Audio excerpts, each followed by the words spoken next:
I went into G4S basically to see what they were like. You know, I'd heard lots of stories about them being in Afghanistan and doing horrendous things to people, killing lots of people, even killing their own guys.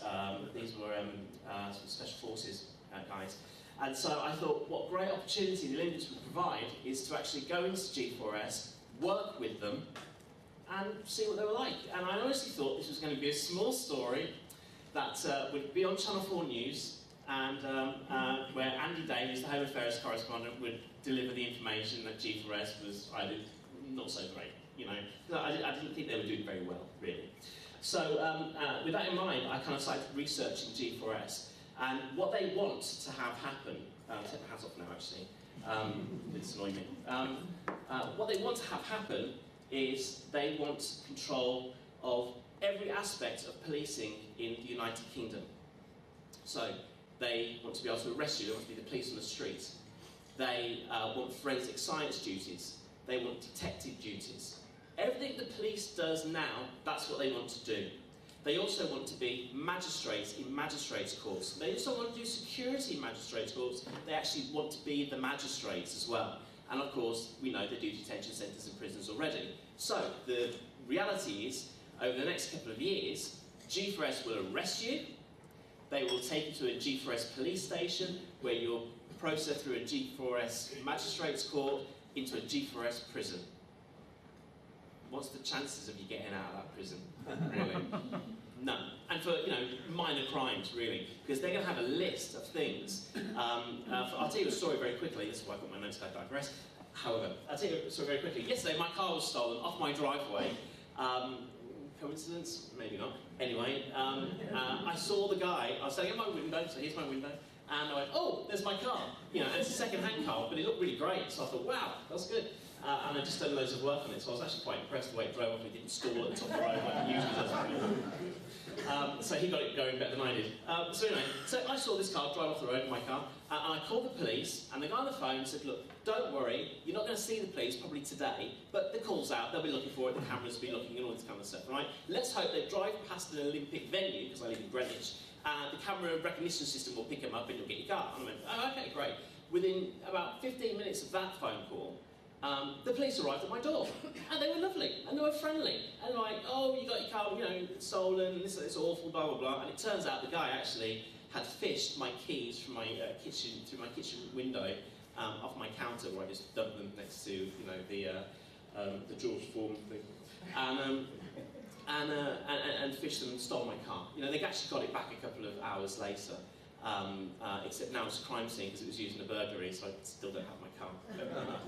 That's the thing. So the police are really good, and you know, not often I can actually say, hand on heart, I've had an experience with police and it was really good. They were professional, they were polite, they empathised, they did everything that I actually expected them to do and more. And actually, two of the police officers then came around to take a statement a bit later on, and you know, I told them I was the G4S whistleblower, and they said 35,000 police want to thank you. So that was something. So G4S wouldn't do that. They're not going to come around if your car's been stolen, unless that's a priority for them, unless they're going to get paid money for investigating that crime.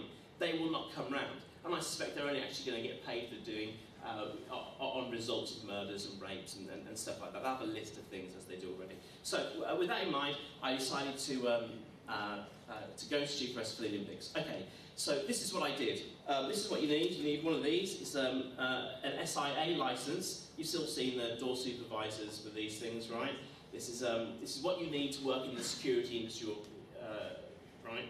So 3 years ago, I thought, you know what, if I'm going to get a job at G4S, I'm going to have to be really quite a good security guy, right? So I'm going to go and get some training. I got my license, started working weekends and a couple of evenings a week as a security officer. What I didn't know was, actually, if I'd just come for the interview, I could just walk straight through the door at G4S. No training required. I didn't do that. It's been 3 years, you know, building up my experience. So,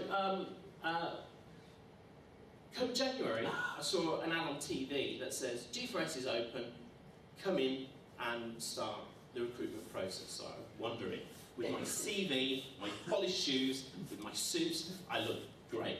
Everyone else was there as jeans and t-shirts and stuff, right? No experience. So after putting in my details into a computer system, it's like the G4S intranet site, I also put into that intranet site the fact that I was a journalist. That's part of my work history. One of my references was a journalist, and that one of my work references was a media agency, because I supply media agencies with various bits of news and what have you. And so if they had just checked my references, they would have known very quickly who I was and what I was doing. It's as simple as that, right? You can't lie, because as soon as you lie at these things, they say, oh, well, you see, you've lied about that, then everything else is a lie. You cannot lie, right? And of course, I had this other, just to prove that actually I am an accredited journalist, it's a press pass, and even people have said, oh, but you can fake that. I said, well, yeah, you can, but if you call the number on the back, which the police do all the time, they stop me and say, why are you filming me, what are you doing? I say, well, here's my press pass. They call the number on the back, and it goes through to the agency, and you're accredited. They say, yes, you are a journalist, and yes, you're supposed to be working. And I have the, I'm a reporter and a photographer on there, so I can take pictures and video and all that kind of stuff. So I can covertly record you and all that kind of thing. So we did the intranet site, so if they had checked my references, which they didn't do at any point, they would have found out that I worked in the media industry. And they didn't do it. It simply just did not happen. So the next part of the interview, after doing that, they said it's the interview section, and it's going to be a bit of a test. And I was like, right, okay, so I'm going to have my line of why I want to work for the Olympics kind of going on in my head, right, all that kind of stuff, as you do. In fact, it was a room not so dissimilar to this, and there's little cubicles, and so there's part of here was a cubicle here. And a woman took me in, and on the table there would be 3 cups. And she goes, can you smell what's in the cups? And I went, okay, so I smelled it, and it was an orange smell, and it was a chemical smell. It was chemically, you know, it was fake. And a lemonade smell. So it's a chemically lemonade smell. She went, that's very good. I said, the other one, there's nothing in there, but I can tell you what the paper cup smells like. And she went, no, don't bother. So, and then she said, here's, I'll show you some, I think she said symbols. I think actually what she did say is symbols. And she showed me one was a number 1. So that's the number 1. And the other one was number 8. That's the number 8. And the other one was a squiggly line that kind of looked like a 7. I said, that's not a number, that's a squiggly line that looks like the 7. She was very good, you've passed the test. I was in, that's it. I'm now a security officer at G4S. Thank you very much. Go wait in the next room. And for the next stage bit. Went to the next room, sat there for another hour, because you know each room you go in, you wait an hour or 2, right? And someone came in and said, thank you very much, Ben. Go home now, wait for the email, and we'll confirm you as a G4S security officer for London Olympics 2012. Hey, isn't that fun? I'm like, great, fantastic. I didn't show my CV once. I kind of walked out there going, hold on a minute, I spent 3 years doing all this great security work. I've looked after, you know, George Clooney. I've looked after all these, you know, celebrities. I worked for a celebrity company, you see. I was in China White, seeing them do, you know, drugs off the tables and that's another story. So anyway, I get this email, and it says, congratulations, you're one step closer to your 2012 dream. I'm in, right? So, 3rd of April rolls around, it's my 2 training days. What they do is they send you an email, everything's done by email, and they say, these are going to be your 2 training days. You're never told how many training days we're going to do, just here's 2 training days. And one was going to be the 3rd of April, and the other one was going to be the 11th of April. And it was the first one was basic skills in security. And I thought, oh, I'll be good at that. That sounds like fun. I'll go to that one. So I went along, and again, it was a classroom. It had a PowerPoint presentation, not so dissimilar to this, and it had about 50, 60 people in each room. And it was a classroom. It was based in an old school in Stratford. It was the John F. Kennedy High School, I think it was. There was a big sign over G4S logo on it. And then it fell down the other day when I went back to collect the uniform, and I think that was the school. So you learned for the first, well, it was until lunchtime, about the 2 mascots, Wenlock and Menderville, with the one-eyed creepy thing. And I went, they're creepy! And everyone laughed and stuff like that, you know. You also learned that there was 26 sports in the Olympics. There was 10.4 million tickets sold. And I was like, okay, when's basic skills and security going to start? No, it's not going to start.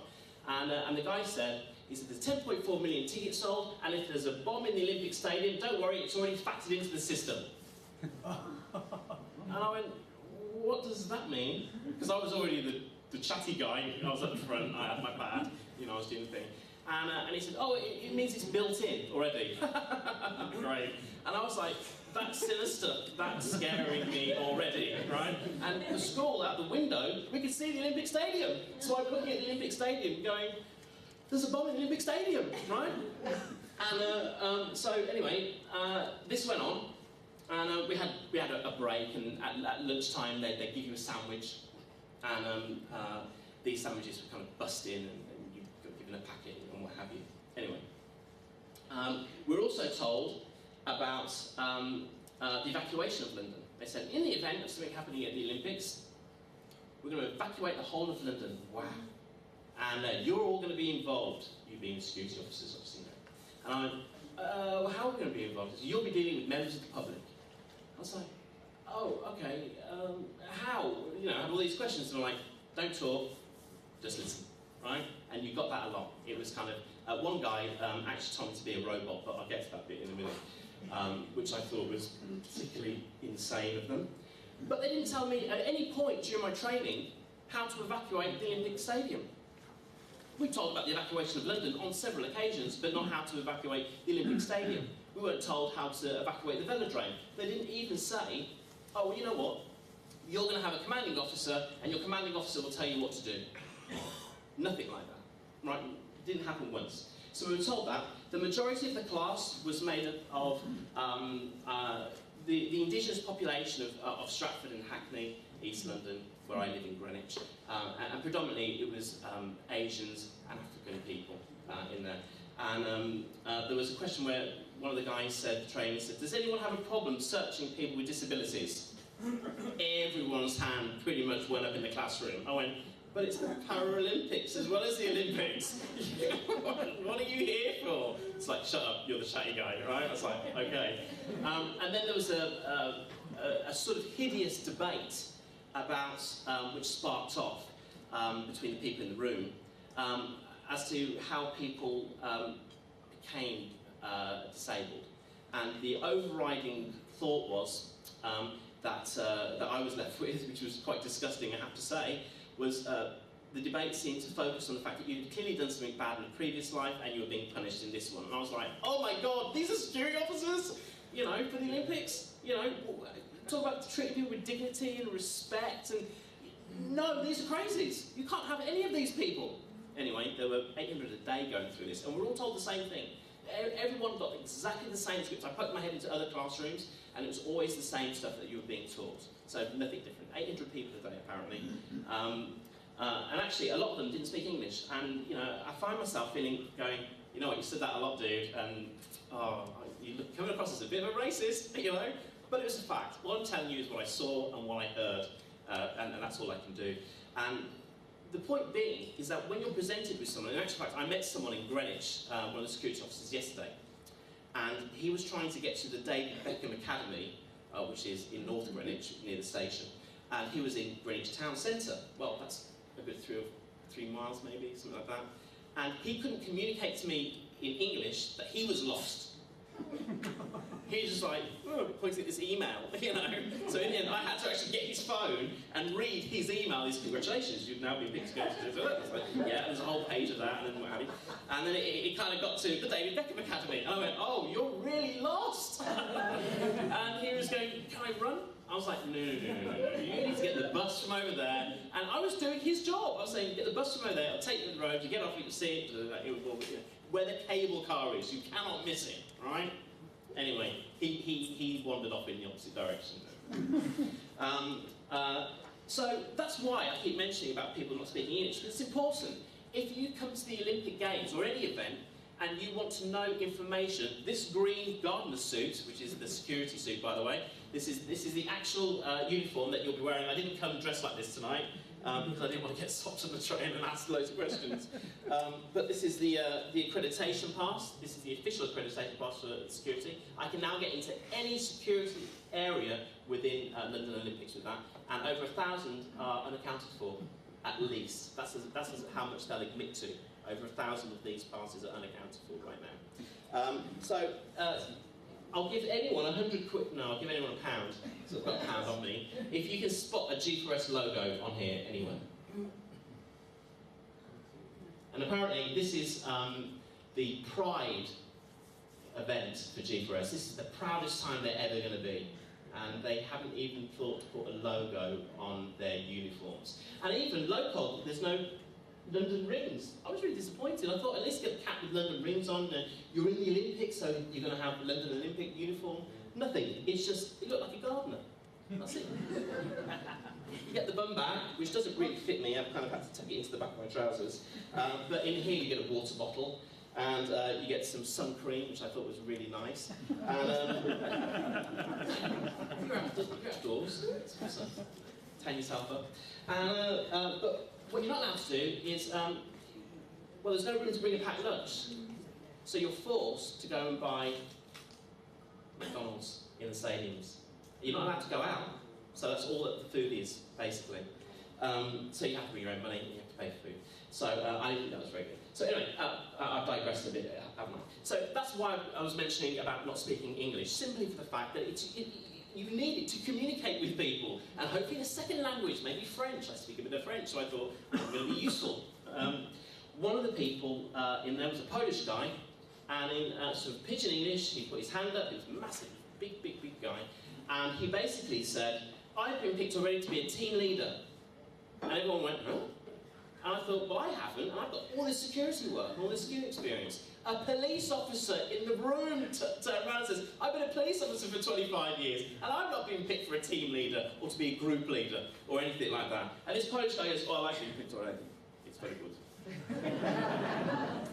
I thought, oh, we're in trouble, you know? This sparked another argument with the guy from Devonshire Police Force, or ex-Devonshire Police Force, and this Polish guy. And in the end, the Polish guy, they said either sit down or leave, because he was just really annoying. And also there was Gurkhas in my class. The Gurkhas, they were there. He'd been a Gurkha all his life. You know, now lived here, wanted to be part of the Olympics, thought again he'd be a team leader, a group leader. All that experience in the army, nothing. Didn't get picked for anything. He was just like me, just working the PSA, which is a pedestrian screening area, which is the area you get in an airport when you put your bag through the X-ray machine and you walk through the walk-through metal detector. That's the area that we were working. There's like hundreds and hundreds of them. I'm an X-ray operator, by the way. I had half a day's training, and I passed. And in actual fact, the computer system I did the test on wasn't working properly, but that doesn't matter, because you passed. And I went, but if it wasn't working, how do you know I can actually do it? Don't worry about it, mate. Being a robot. That's basically what I got along. So that was my first day, really. That's what we learned. Nothing about security. Nothing about, you know, this is how you pat someone down, you know. This is what you're going to expect on your first day. This is, you know, thousands of people for the Olympics are all going to turn up, and this is what you're going to... No, nothing like that. We got the mascots, we got little arguments going on about not wanting to search people with disabilities, and we got language issues, and people who've been picked for team leaders and stuff. And that was the entire day. On the screens, you had what I refer to really as their idealised version of what they really want. And it's kind of had like a robotic voice. You know, you've seen some of those YouTube clips, and they put like a robotic voice on it to these guys, you know, whoever it is speaking or something like that, right? It was very much like that. And we had a female on, so it was kind of, it didn't really, we knew it was female voice, but it didn't quite sound like a woman, it didn't quite sound like a man, maybe they did it on purpose, I don't know. But these things were incessant.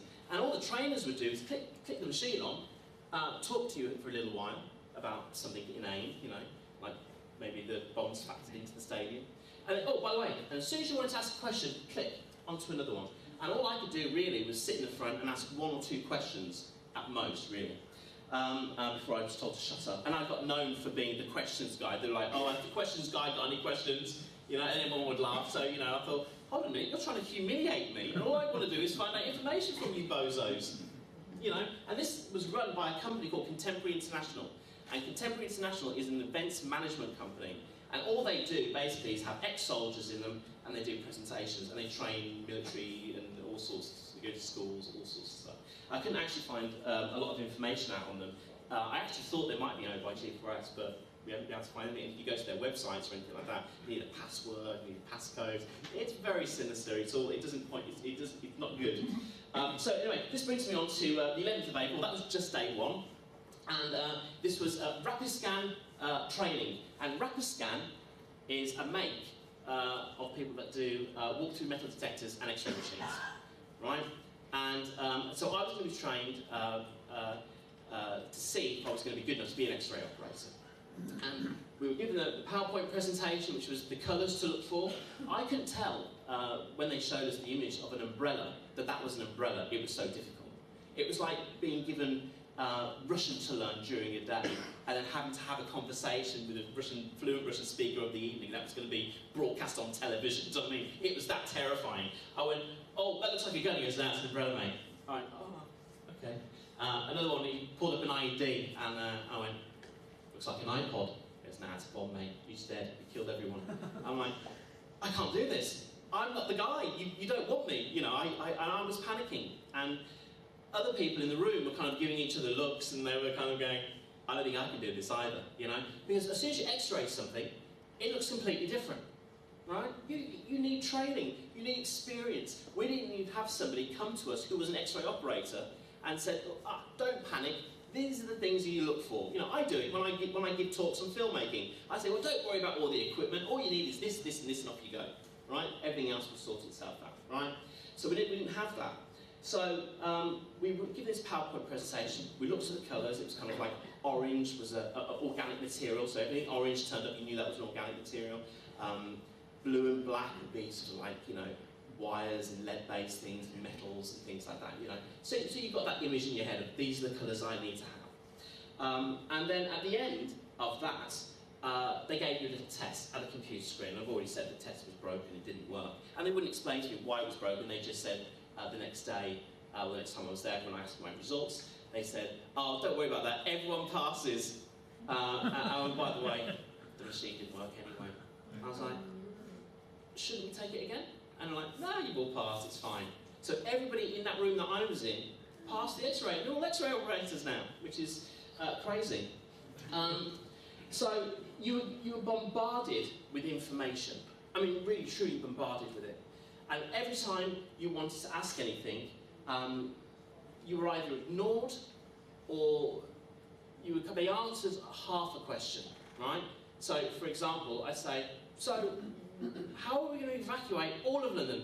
And you'd get this question of like, oh, well, you know, if a nuclear weapon or a chemical weapon goes off, everyone will leave, won't they? Right then. I suppose you're right. Yeah, absolutely. So that was my first 2 days. So no security training in the first day, and now I'm an X-ray operator because I passed the test on the broken program. It brings me to the 11th of June, which is my third day of training, right? And Tanya and Nick are our two people now who are taking us through the next bit of the process. And they loved each other, they loved themselves, they loved to hear themselves talk. They hardly used the clicky thing on the presentation, they were talking about it all themselves. They loved it. And basically, they told us that, again, there was an evacuation plan, and the Olympics was so huge. There was so many people working on it. It was something like 24,000 security personnel in total. There was 170,000 contractors who go in with different services and all this kind of stuff. And there's 200,000 casket linings. What's a casket lining? It's like a chatty guy again. Yeah, exactly. It's a plastic coffin, mate. If it's about 4 people in it, I went, well, that's 200,000. 800,000 people, what are you expecting here? Right? It's like, you're the chatty guy. Right? So, again, lots of information and no real explanation as to why they have them, you know? They also told us about drones. Having drones, in actual fact, we saw one on last week, and we're actually trying to film it, but it was too high and we didn't have a good enough camera. But we know it's out there, so we're going to try and get some up on YouTube, or at least film it anyway.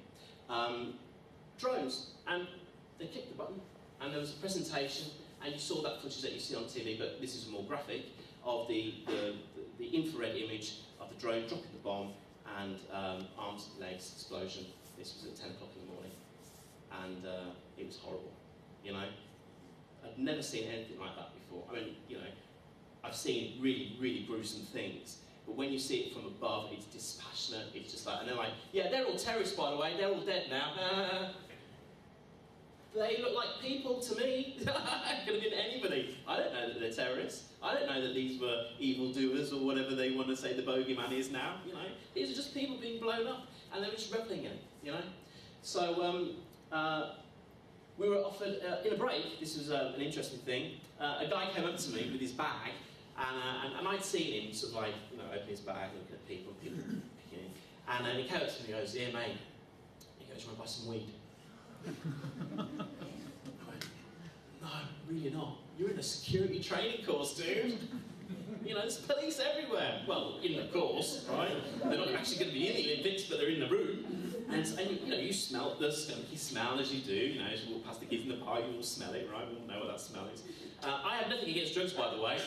Nothing whatsoever. Just not in the security training classroom for the Olympics. You know, old-fashioned. There's a time and a place for things like that. That wasn't it, right? Which is what I told him. Anyway, he's like, "Oh right, yeah, you're weird." So so he went away. The guy, the trainer, Nick. Good old Nick, who had a handheld wand, and he kept wanding himself. And he goes, "You know what keeps going off?" It's like, "I'm a bullet magnet. I got shot in Afghanistan." I'm like, "That's awful. That's a horrible thing to say to everybody, right?" So,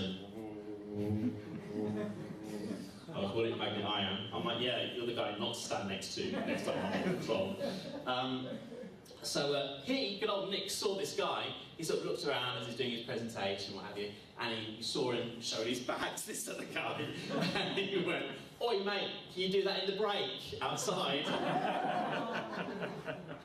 He didn't call the police, right? Apparently, we had police there, all waiting to come in and bust you and all this kind of stuff. Didn't call the police, didn't even get him outside and say, "What are you doing? Trying to sell? You're in the Olympics, man, right? You're supposed to be an Olympic security guard. We can't have you selling drugs. We can't have you dealing drugs. We can't have you smoking drugs. What are you talking about? You're off the course. You're out of here." No, do it in the break. So Nick also said that and this is what I found quite scary, is that we had to wear our uniforms to and from work. And I went, "Well, hold on a minute. So I'm going to be in my house getting dressed, fine. I'm then going to go walk all the way down to my tube station, get on the train, whatever, get to Stratford. So a terrorist can spot me going to work." It's like, "Yeah." It's like, "Okay." And then when I come home, a terrorist could view me, you know, it's all about terrorism. So I actually did try and bring up the point that, you know, I can count the actual times terrorism is actually taking place on my hand, you know, with disgruntled. But anyway, that was another story. They did not want to hear that. They were like, "You conspiracy theorist." I was like, "Dude, you have no idea." Anyway. What was I just saying? Wearing uniform. That's right, thank you very much, thank you. This is if I digress, that's why I need my notes, otherwise I think. So we're wearing uniforms, and he says, "Yeah, I know it's a problem, innit, because a terrorist could view you, see where you live, take hostage your family, and kill your dog, and make you do things like let them in through the PSA, or let them in through a gate, or something like that, so they can go and ruin the Olympics for everybody." I went, "And you know this, and you're still asking us to wear our uniforms?" He goes, "Yeah, because there's nowhere to get changed at the Olympics." I said, "Hold on a minute, this place has been built, right? It's taken years to build this massive stadium, right? They know all these people are going to be working there, and they haven't put anywhere where you can go in and get changed, right? Where you don't have to wear your uniform." It's like, "Nah, mate, that would be huge to do." "Well, but the Olympics is huge. How big can it be?" Anyway. That's when he turned around to me and says, "You know what? The best thing for you to do is not ask so many questions. Be the robot." And that was it. Be the robot. And then I asked another question. I went, "Oh, hold it." Robot. That's all they want you to do. Just be the robot. So there were obviously, you know, and he also said, and Tanya, there was always two in the room. Usually one would do the presentation, obviously the more confident one, I guess, and one would sit at the back, or sit next to doing laptop things, or checking on the phone. Which brings me on to the idea of phone jammers. Apparently, in every classroom, in every bit of the school that we're in, phone jammers were in operation, so do not use your mobile phone. Okay, but Tanya's using hers over there. Isn't it going to... It's like, no. It's special. What are these special phone jammers, right? He goes, because it lets you make a call, or it might let you say text, or anything like that, but like in a week's time, it will break down. And the phone company can't put it back on again. It will cost you a fortune to get it on, so don't use your mobile phones in here. And in the break, I went up to him, and I went, they don't exist, mate. What are you talking about? He goes, yeah, I know, but it's a verbal deterrent. A verbal deterrent, you know, anyway. This is, we were quickly taught on this day how to search someone. The other trainer came up and they went, this day you search someone here. Down the floor, do the arms, wrap the neck, have a look at the hair, all that kind of thing. Turn them round, do the thing down the back. And that was it. And it was like, right, split into groups and you go off and search each other. And everyone just went, and then they went, yeah, I'm going to go have a laptop. And that was it. And everyone just sat there and went, come on, you're not moving. Get up and go search each other, blah, blah, blah. No attempt to teach anybody this. They just told you to do it. So people stood up and started searching each other badly, and they were having a laugh, they were tickling each other. Men were searching women, which is illegal in security, right? You're only supposed to search same sex, anyway. It was a laugh. Everyone was having a big laugh. And the people that weren't having a big laugh were taking pictures of all of us and all the trainers and the room and everything like that, right? So you saw people with their mobile phones going, click, or like, click. And I was like, that's a terrorist, dude. Look, he's taking pictures. And he was like, yeah, mate, can you just delete them? And he was like, yeah, sure. Right? Of course not. And there's loads of people doing it. And again, we were told, if you get caught taking pictures, or you find pictures on your phone, the police will rush in, they'll arrest you, they'll have you down at Stratford Nick, and that'll be your end of your Olympic dream, and you'll probably be prosecuted. Of course, there was no police on the premises, as far as I could see. There was a police station about a mile down the road, but I don't think they were going to come down in any kind of hurry. The accreditation passes, we were told, were given out to the wrong people. We know this because a trainer came into our room and said, called out a few names. Are these people still here? Because they've been given the wrong accreditation passes and they shouldn't have uniforms yet. No, they had mysteriously vanished and gone home. And that happened a lot. You know, they'd say, you know, can Simon James please report to the office? You've been given a uniform, you shouldn't have one. Simon James wasn't in the room, right? There was more confusing X-ray training. And I say training, it was basically looking at a computer system, the same one I'd done the test on, this time it was working, and it gave you 30 seconds to look at the image. And I couldn't tell anything from anything. I was so confused by this point. And I looked at someone else and said, look, you look like you know what you're doing. Do you know what you're doing? And he went, I have no idea what I'm looking at here, dude. I'm just looking like I can do it, right? So this brings us to the fourth day. The fourth day was called the assessment day, and we were warned and said, hey, this is going to be a fourth day, it's going to be an assessment day, you're going to be tested and assessed at every level, right? And by the way, we handpick our team leaders, right? And there's more people going, oh, I'm a team leader already. It's like, they're like, you can't be, we haven't handpicked you yet. And he had an email saying, you're a team leader. And so as I had my first email, people were getting emails all the time saying they're team leaders, and this guy hadn't even had SIA training yet. And the more team leaders that I spoke to, it seemed none of them actually had SIA training. They hadn't even done the course to get the blue badge yet. They weren't even security people, they had no experience, right? So this is the assessment day. And we walked into a room, a bit like this, it's a bit like school, isn't it? And it had tables set up like this. And it had bags on. The trainer stood one side and you had to search a bag. So I was there and I made the point of taking the lining out, searching it, doing a good job and all that kind of stuff as you do. There was a guy standing next to me who was just looking at the bag, blank, just going. And the trainer just took his thing and went, Dick, it's all right, mate, I know what you mean. Oh yeah? I don't know what he means. He hasn't searched the bag. Be the robot. That's exactly what he said to me. Be the robot. Mind your own business, right? Just get on and do your own thing. I actually, when it came to searching somebody, me and my Gurkha friend, as I called him, he said, let's search each other really badly and see if we pass it. So we did, and we passed.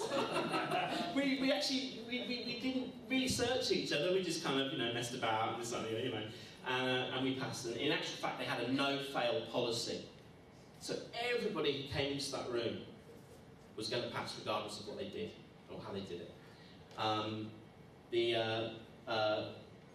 We were also told that, we had lunch and we came back from lunch and we went to the courtyard of the school. And in the courtyard they built this kind of big, what they call the bomb-proof tent where all the PSAs are going to be. And it had accurate mock-ups of these pedestrian screening areas where people are going to walk through. Half of us were split up into punters and the other half were going to be the security people, right? And I was going to be a punter to begin with. And so we were walking through and people putting their bags on the trays, saying, thank you very much, welcome to the Olympics, all that kind of stuff. And the trainer came up to me and said, the event, what, yeah, what? I said, yeah, I've got a gun, right? And it was a real gun, right? I know it was a real gun, because A, it was heavy and I've seen lots of real guns, but real guns, now guns have to be orange to be training guns. They're like red plastic things, whatever, so people can train on them. You're not allowed to have firearms, real ones, except if you're armed police, right? So this was a real gun, so this just gives you the feeling of these are all military guys. This is a military company. It says on the outside that it's civilian, but really they're all military guys, and they act like that as well. They all, pretty much salute each other almost, but they speak in that very militaristic way. So I was given the gun and asked to put it in my bag and put it through the X-ray machine, and I did, and it passed straight through. I didn't even see it, and then I went round again, did it again. The guy wasn't actually looking at the monitor. I said, mate, you're not even looking at the monitor. He goes, I have no idea what I'm looking at, dude. I went, all right. Then the guy goes, I'll give you a knife. I said, okay, fine. I had a knife, put it into my belt at the back, and went through the walk-through metal detector. Walk-through metal detectors can go off. Actually, I sent him an email. And I sent him an email and I said, hey, I've got the biggest story in London, it's going to be amazing, you're not going to believe it, I'm in security for the Olympics, I've had the worst training ever, in actual fact it's not really training. And he calls me back, which is what he did, and said, no, there's a news blackout on this. And usually when they say there's a blackout on something, it's a suggestion, it's not a D-notice, which is what the government issued. And I think what's happened to me lately is like D-notice bedfellows. They suggest to you that you shouldn't follow certain lines of stories and what have you. So he said, there's a news blackout, I can't investigate it, we can't run the story, we're not interested, so therefore I'm not interested, it's not going to happen. And it was so rude and obnoxious to me. And usually this guy's quite nice. I mean, I spoke to him about 3 or 4 times. And every time I speak to him, I'm very polite. Hi, my name's Ben Fellows, we've worked together before. And then, or I've spoken to him before, what have you. He actually helped me find an ex-colleague, which is strange, because when he called me back and tried to bribe me to retract my story, he was saying that, we didn't know each other, what are you talking about, I've never spoken to you before. I was like, yeah, but I've got emails from you, man. Which is what I gave to Ian and stuff like that. So that led me then on to having to go, I was watching Russia Today, feeling quite depressed after calling a few other people who wouldn't run the story as well. And Tony Gosling appeared. And I went, that's the chap I'm going to contact. And I thought, I probably won't hear anything. Anyway, I did, and that is it. And obviously Tony can pick it up from here. I hope I've been a bit more informative. I hope I've kind of given you a flavour of what the training was like, or say lack thereof. I hope you've enjoyed it. Thanks very much.